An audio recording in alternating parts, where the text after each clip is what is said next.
Baiklah, saya Vela, saya dari kelompok 3. Kami akan menjelaskan bab 2 mengenai pengungkapan dan sarana interpretif. Nah,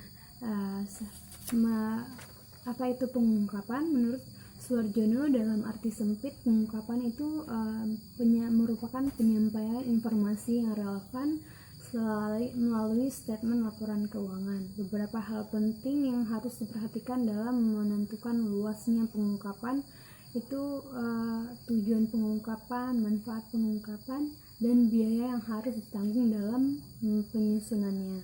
Seterusnya itu Suarjono mengatakan juga metode pengungkapan yang digunakan dalam penyajian laporan keuangan telah diatur dalam standar akuntansi dan aturan lainnya, sehingga informasi yang dapat disajikan dalam pengungkapan tersebut merupakan berupa catatan kaki, terus penjelasan dalam kurung, istilah teknis, lampiran, komunikasi manajemen, dan catatan dalam laporan auditor. Seterusnya itu pengungkapan menurut beberapa ahli itu di mana ada Evans tahun 2003 mengatakan pengungkapan itu adalah penyajian informasi dalam statement keuangan, termasuk statement keuangan itu tersendiri, catatan atas statement keuangan, dan pengungkapan tambahan yang berkaitan dengan statement keuangan.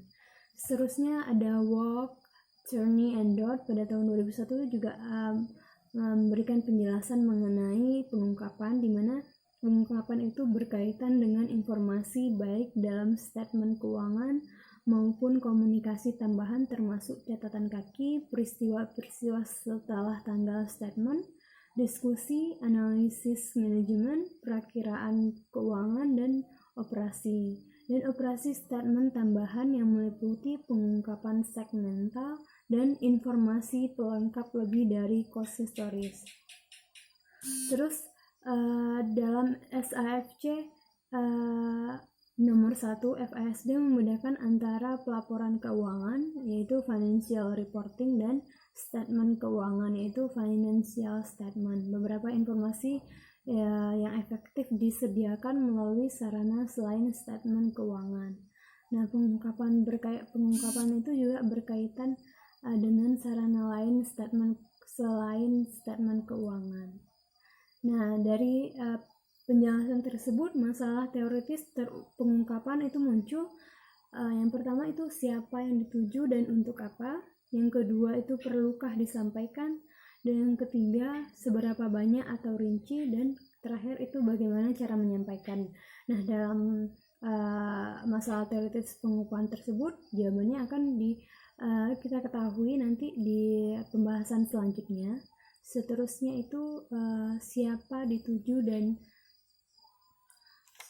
dalam pengungkapan itu ya siapa yang ditujunya itu yang pertama sekali dan fokusnya itu adalah investor dan kreditor. Nah, yang kedua itu untuk kepentingan publik secara umum dan juga harus dilindungi dan dilayani. Nah, yang ketiga, informasi yang kualitatif juga dituntut untuk disediakan, sehingga pengungkapan cenderung meluas. Selanjutnya itu adalah keluasan dan kerincian dari pengungkapan. Keluasan dan kerincian pengungkapan ini berkaitan dengan masalah seberapa banyak informasi yang harus diungkapkan, atau yang disebut dengan tingkat pengungkapan. Itu dia mengidentifikasikan dari 3 tingkat. Ada yang pertama itu yang memadai, yang kedua itu adalah wajar atau etis, yang ketiga itu penuh. Nah, kalau tingkat memadai itu merupakan tingkat yang paling minimum yang harus dipenuhi agar statement keuangan secara keseluruhan itu nggak menyesatkan untuk mengambil sebuah keputusan. Nah, kalau yang tingkatan kedua ini itu tingkat wajar, merupakan tingkat yang harus dicapai pada semua pihak buat ngedapetin perlakuan yang pelayanan informasional yang sama. Yang ketiga, tingkatan terakhir itu yang penuh atau full disclosure, itu tingkat untuk menuntut penyajian secara penuh semua informasi yang berpaut dalam pengambilan keputusan yang sudah diarahkan. Nah, ini ada beberapa pertimbangan yang dapat dilakukan dalam pengungkapan. Itu ada tujuan, penyediaannya, kelebihan informasi atau overload, itu keengganan dalam sebuah manajemen, wajib dan juga atau sukarela. Kendala pengungkapan, di sini ada Epstein dan Pava itu dalam Evans 2003 menghasilkan temuan yang dapat mempertimbangkan penyusunan standar untuk menentukan tingkat pengungkapan yang sebenarnya tidak perlu diungkapkan. Itu ada investor mendasar keputusan investasinya dalam perspektif jangka panjang. Yang kedua ada pengaruh pialang terhadap keputusan makin berkurang. Yang ketiga, pemegang saham berkeyakinan bahwa laporan tahunan makin bermanfaat dibandingkan dengan sebelumnya. Yang keempat ada laporan arus kas lebih penting daripada pemakai dari laporan laba rugi. Yang kelima, pendapat auditor makin bermanfaat dibandingkan sebelumnya. Nah, yang keenam itu ada diskusi analisis manajemen keuangan yang kurang bermanfaat. Pengungkapan sukarela itu adalah pengungkapan yang dilakukan oleh perusahaan di luar apa yang diwajibkan oleh sebuah standar akuntansi atau peraturan badan pengawas. Manajemen itu selalu berusaha untuk mengungkapkan informasi private yang menurut pertimbangannya itu sangat diminati oleh investor dan pemegang saham khususnya, kalau informasi tersebut merupakan sebuah berita baik. Di sini apa yang diungkap? Yang diungkap itu meliputi statement keuangan itu sendiri, dan semua informasi pelengkap, dan kata lain, apa yang diungkapkan berkaitan dengan berbagai proposal tentang komponen-komponen yang harus disampaikan. Untuk pelaporan, tujuan dari pelaporan keuangan ini, Hendrickson dan Van Breda itu menunjukkan beberapa pos atau laporan jenis informasi yang memerlukan pengungkapan. Itu ada yang pertama itu penjelasan kualitatif, yang kedua perakiraan keuangan, yang ketiga kebijakan akuntansi, yang keempat perubahan akuntansi, yang kelima itu peristiwa pasca pelaporan, yang keenam itu segmen usaha. William mengusulkan satu model pengungkapan yang disebut model pelaporan alternatif 5 lapis. Nah, lapis pertama itu ada pos-pos yang memenuhi kriteria pengakuan yang sama dengan model yang sekarang berlaku.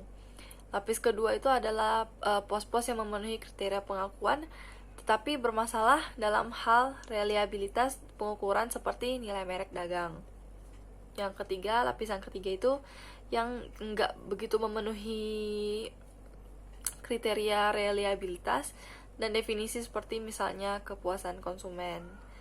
Yang keempat itu ada yang mempengaruhi kriteria pengukuran, keterandalan, dan berpautan tapi enggak memenuhi definisi elemen seperti angka sensitivitas dari rasio.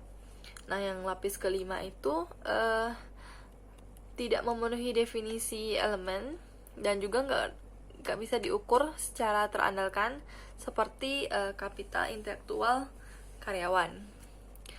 Metode pengungkapan berkaitan dengan masalah secara teknis informasi yang disajikan kepada pemakai dalam suatu perangkat statement keuangan beserta informasi lain yang berpaut. Metode ini tuh biasanya ditentukan secara spesifik dalam standar akuntansi dan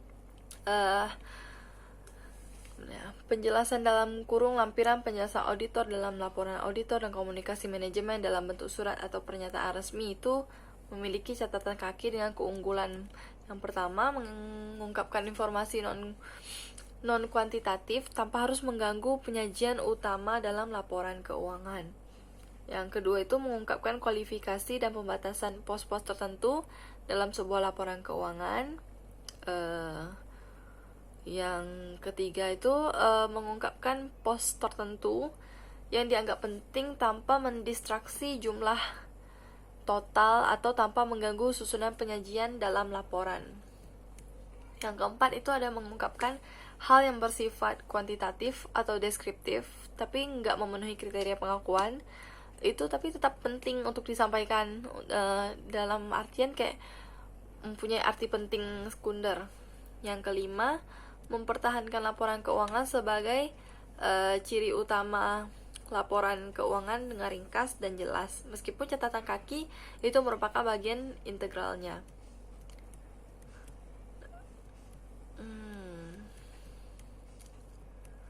Nah, sementara dari pengungkapan oleh auditor itu umumnya berkaitan dengan hal-hal yang pertama itu perubahan akuntansi dan konsistensi, ada keraguan tentang kelangsungan perusahaan, ada persetujuan atau atas penyimpangan dari pabu, penekanan suatu hal dalam laporan ataupun kejadian, pengaitan nama auditor dengan nama keuangan unaudit.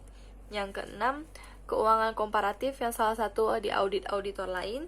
Yang ketujuh itu pembatasan lingkup audit independensi auditor. Nama saya Korinur Samiati, NPM 1742133. Saya akan menjelaskan apa itu pengungkapan sukarela. Pengungkapan sukarela adalah pengungkapan yang dilakukan oleh perusahaan di luar dari standar akuntansi yang telah ada dan di luar dari peraturan badan pengawas. Terus apa yang diungkapkan? Apa yang diungkapkan itu adalah laporan akuntansi perusahaan itu sendiri, laporan akuntansi perusahaan tersebut sendiri. Dan serta pendukung-pendukung lain dari laporan tersebut. Menurut Hendrik van Breda 1992, pos-pos yang perlu diungkapkan adalah penjelasan kualitatif, perkiraan keuangan dan kebijakan akuntansi. Yang keempat itu perubahan akuntansi. Yang kelima itu peristiwa pasca pelaporan dan segmen usaha. Tujuan pengungkapan laporan itu adalah menyajikan informasi yang dianggap penting dan perlu untuk mencapai tujuan pelaporan keuangan dan melayani berbagai pihak yang sekiranya membutuhkan dan ada berkepentingan di dalam perusahaan tersebut. Jadi tujuannya tersebut ya agar laporan itu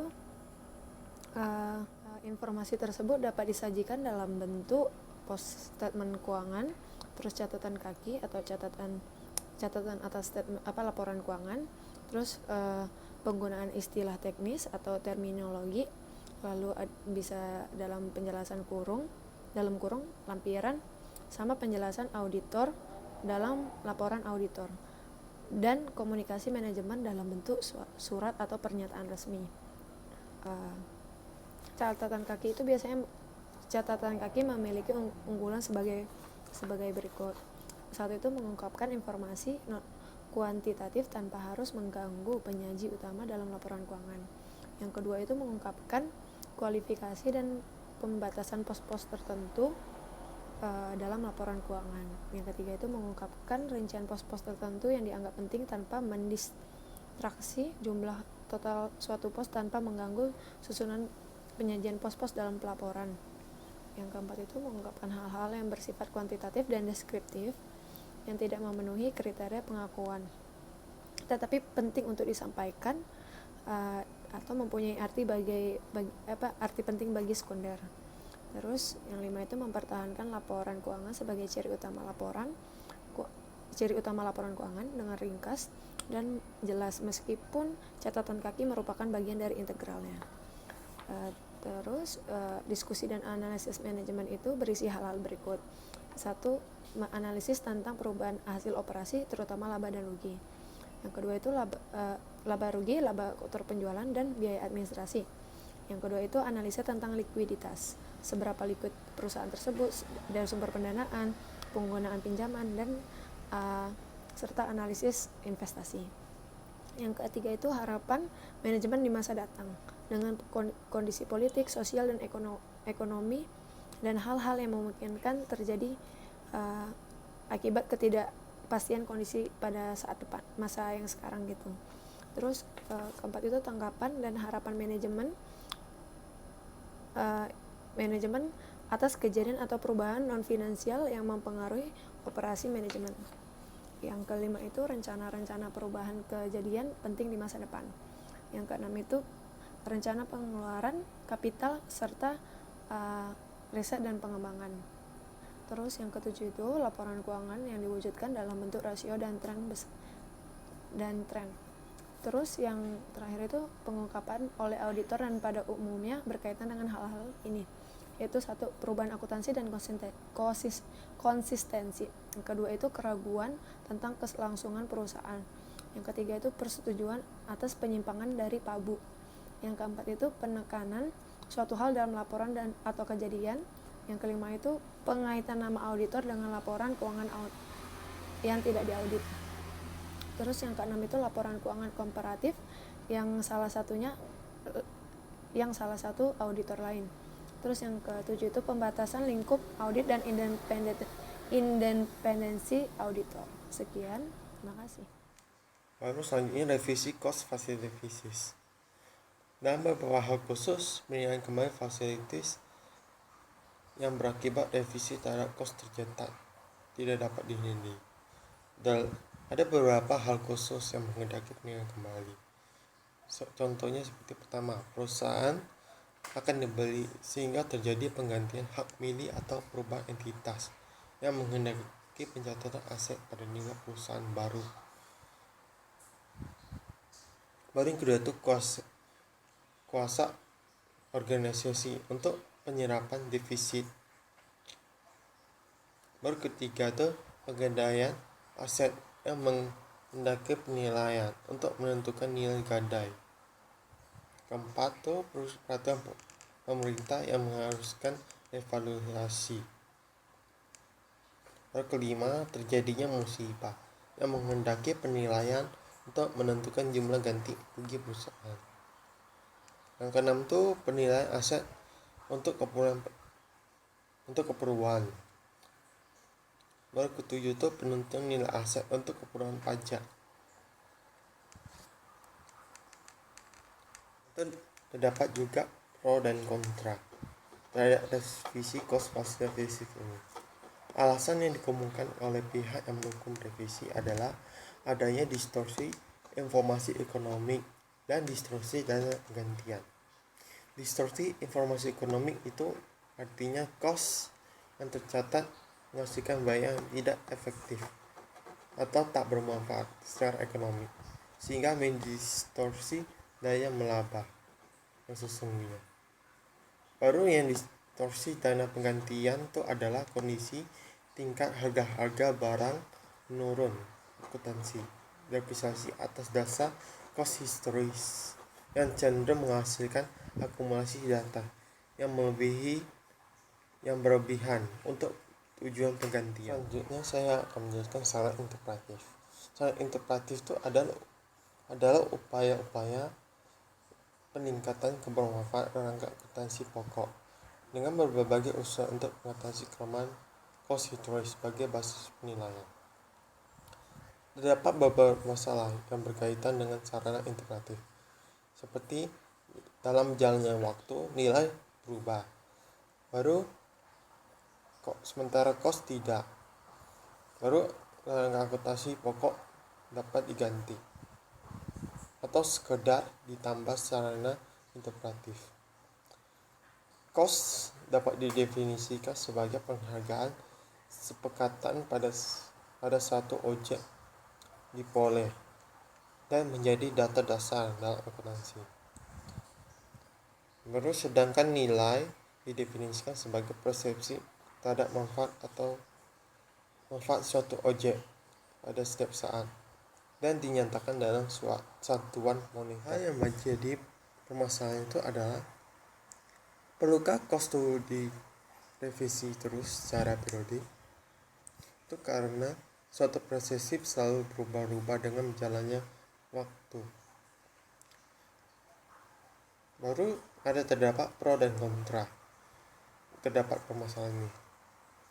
Argumen yang mendukung hal tersebut itu adalah menyatakan bahwa keberpapasan keputusan sebagai salah satu kualitas informasi baik untuk kepentingan manajemen maupun pihak luar. Baru untuk kepentingan manajemen itu adalah perhitungan laba tiap periode hendaknya mencerminkan dengan jelas perubahan ekonomi penting, termasuk rugi dan untung yang belum terrealisasi yang terjadi akibatnya penurunan dan kenaikan nilai faktor-faktor jasa yang masih belum digunakan. Baru untuk kepentingan luar tuh angka laba yang dihasilkan akan mendekati laba ekonomi sehingga neraca akan menunjukkan nilai perusahaan